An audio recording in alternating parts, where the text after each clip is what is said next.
manera de ángel correspondiente al martes de la semana en curso, martes 31 de octubre del año 2023. Voy a comentar con usted algunos aspectos relacionados con los posibles efectos de esta tragedia como que se registra y durará todavía algunos años en el estado de Guerrero y específicamente en Acapulco como consecuencia del huracán Otis. Ayer por la tarde-noche, en el programa que tengo en el canal de YouTube, se llama Platica con Ángel, las personas que participan ahí es preguntas en vivo, abierta totalmente. Me hicieron una serie de preguntas interesantes sobre las consecuencias que podría tener el huracán en la parte electoral. Comento con usted algo que les dije ayer, si usted estuviera interesado en ver en toda su amplitud esa plática, la parte específica. Hoy a las 6 de la tarde, esa parte, el editorial, estará en mi canal de YouTube y ahí vendrán todas las preguntas que en relación con esta tragedia que enfrentamos con motivo, les dije, del huracán Otis. Pero hay una pregunta que vale la pena también comentar con usted. Los efectos electorales que podría tener no solo el huracán mismo, sino la conducta que ha adoptado el bulto, el presidente de la República y los partidos políticos. Lo que primero debe decirse es que toda tragedia natural de esta magnitud o menor, sea un tsunami, un terremoto, la erupción de un volcán, incendios forestales, etc., tiene obligadamente, por el coraje de los ciudadanos, de los gobernados, porque por más esfuerzos que haga el gobierno respectivo, el federal y el gobierno estatal, cuando es uno solo, el donde está ubicada esta tragedia, nunca deja contentos la obra pública o el esfuerzo público a todos los afectados. Entonces esto, en mayor o menor medida, se refleja en el siguiente proceso electoral. Pienso, pues, que no será México la excepción y sus efectos se verán en la elección del año 2024. Pero debemos precisar algunas diferencias. Hablando con algunos amigos en relación con el efecto en el estado de Guerrero específicamente, en las elecciones de Presidencia de la República, diputados federales y senadores. Les preguntaba yo, ¿cómo ves tú los efectos? Mira, Ángel me dice, sin duda alguna habrá efectos, sobre todo en los sectores de clase media afectados. La mayor parte de los propietarios de esos condominios que quedaron prácticamente destrozados, deshechos, muchos de ellos sin tener el seguro adecuado, provienen de la clase media de la Ciudad de México, me dice. Y el efecto electoral se dejará sentir en esos grupos de clase medieros que han comprado un condominio ahí en Acapulco, en la Ciudad de México, y también en menor proporción, me dijeron, personas de Guadalajara. Muy bien. Pero en el estado de Guerrero específicamente me dijeron, no estaría, me dice el amigo, convencido de que habrá un efecto abrumador, contundente, en contra de Morena. A ver, le digo, explícate. Si bien tengo la misma visión que tú, pero me gustaría escuchar tus puntos de vista. Mira, Ángel, me dice, Guerrero es un estado que se diferencia en muy buena parte del resto de las entidades del país. Si bien algunos dicen que Sinaloa es un estado sin ley, creo que están equivocados, me dice. Guerrero es un estado sin ley. Hay una diferencia abismal entre la actividad económica legal en Sinaloa con la actividad económica legal en Guerrero. Sinaloa, me dice, es uno de los estados líderes, si no es que es el estado líder en agricultura de alta tecnología de exportación. Tomate, berenjena, chiles jalapeños, pimientos, etcétera, en ambiente controlado o semicontrolado, etcétera, dice.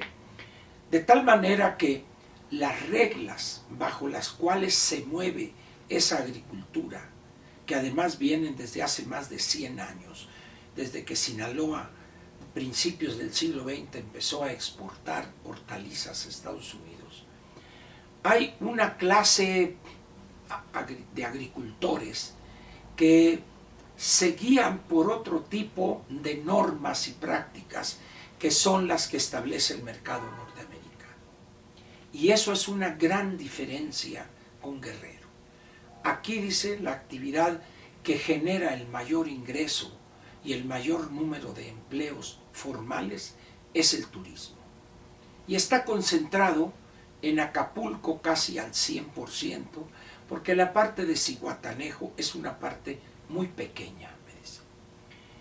Y el turismo en Acapulco se ha convertido en los últimos 20 años, cuando menos, en un turismo barato, en un turismo corriente, me dice. Le ganó el Caribe mexicano, la Riviera Maya, Cancún, Isla Mujeres, etcétera, etcétera, me dice. Pero Acapulco quedó con una clientela que viene aquí más que a buscar la playa, viene a buscar la droga, la prostitución, el vicio en términos generales, dice, la cuestión de explotación sexual infantil. En esas condiciones, Acapulco, dice, y Guerrero se diferencia de Sinaloa. Y eso ha creado, además de una gran informalidad, personas que trabajan en los antros, en los burdeles, manejando prostitutas y prostitutos, traficando con niños, con jovencitos, dice. Y todo esto da por resultado una altísima proporción de informales en la economía. En esas condiciones, ese elector está sujeto a la dádiva gubernamental de manera importante y le dan o tienen en alta estima esos apoyos y en consecuencia son fácilmente convencibles, si es que se me permite la palabra, para votar por quien les da ese dinero. Tú has dicho, me dice, en tus mañaneras y en tu plática, que los mayores de 65 años el año próximo, en los primeros 4 meses del año van a recibir cada uno 18,000 pesos. Imagínate en un hogar de 2 viejitos mayores de 65, van a recibir 72,000 pesos, me dice. 72,000 pesos. A ver, no hice la cuenta, no. Son 6, 4, 6, son 18, 36,000 pesos van a recibir. 72,000 pesos serían todo el año. Pero en 4 meses, me dice, van a recibir 36,000 pesos. Eso le mueve el tapete a cualquiera. Y me dice, no estoy diciendo que no habrá algunos grupos que voten en contra de Morena y sus candidatos, pero no estaría convencido, al igual que tú, me dice, de que se vayan a volcar en contra de Morena. Esa es una posición interesante. Y me dijo algo más. Mira, me dice, muchos de los dueños de esos condominios que los van a perder, que van a perder todo, provienen de la Ciudad de México. Y allá es donde van a votar en contra de Morena. estamos ante una situación pues rara, porque el ciudadano no va a cobrársela al 100, me dice, al gobierno federal. Eso valdría la pena que lo tomaras en cuenta, me dice, y que le busques, analices las cosas. No le digo coincido contigo. Y le digo, y más me preocupa, le digo, el tiempo que va a tardar Acapulco en recuperarse. Y luego me dice, no te equivoques, la palabra recuperación hoy en Acapulco tiene muchos significados. Recuperación, me dice, ¿a qué Acapulco te refieres? Al de hace 2 semanas, ese ya no va a volver, me dice. Olvídate, me dice. Es una persona que conoce bien la cuestión inmobiliaria en Acapulco. Olvídate.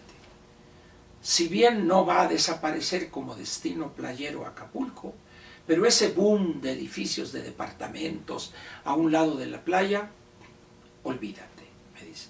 Va a tardar esos propietarios, ese grupo de propietarios va a tardar en olvidarse de esta tragedia y estar dispuestos a invertir. En ese sentido, pues, Acapulco podría convertirse todavía más en un lugar de turismo barato, me dice. Y el crimen organizado va a estar desbocado. Y esto me lleva a mí ya en lo personal, después de que termine de hablar con este amigo, es que la recuperación de Acapulco ya no será al 100% como estaba hace todavía 1 o 2 semanas. Habrá una actividad turística más limitada. Creo que como destino de construcción de grandes edificios con condominios frente al mar, va a desaparecer o casi va a desaparecer. Y muchos de esos condóminos o se van a refugiar a lugares con otro concepto turístico o quizás se vayan a otras ciudades en el extranjero. Turismo de playa veo difícil y pienso que podrían escoger, si tienen los recursos, ciudades como Houston, Austin, Dallas, Fort Worth e incluso San Antonio. Pero irse a Miami, que también está sujeto en un momento dado al golpe de huracanes, lo veo difícil. ¿Esto a qué me lleva ya para terminar con esto del tiempo de la recuperación? Que esto va a costar decenas de miles de millones de dólares que el gobierno federal no tiene. Es una mentira que el apoyo será ilimitado. Y aquí viene la pregunta que le dejo a usted para terminar esta mañanera. ¿Estará dispuesto el bulto a cerrarle la llave, si no totalmente, casi totalmente, a Dos Bocas y a Tren Maya, para canalizarlo a Guerrero y específicamente a Acapulco? Desde ahorita le digo, ni pensarlo, ni soñemos eso. López Obrador le importa poco Acapulco, le importan poco la muerte, la tragedia, el desastre, no. Él está aferrado al poder, a conseguir la victoria para los suyos y terminar esos 2 engendros que jamás van a obtener un solo peso de utilidad, Dos Bocas y Tren Maya. Y si no, al tiempo. Le agradezco su presencia aquí en la Mañanera de Ángel y nos vemos mañana miércoles aquí mismo. Gracias.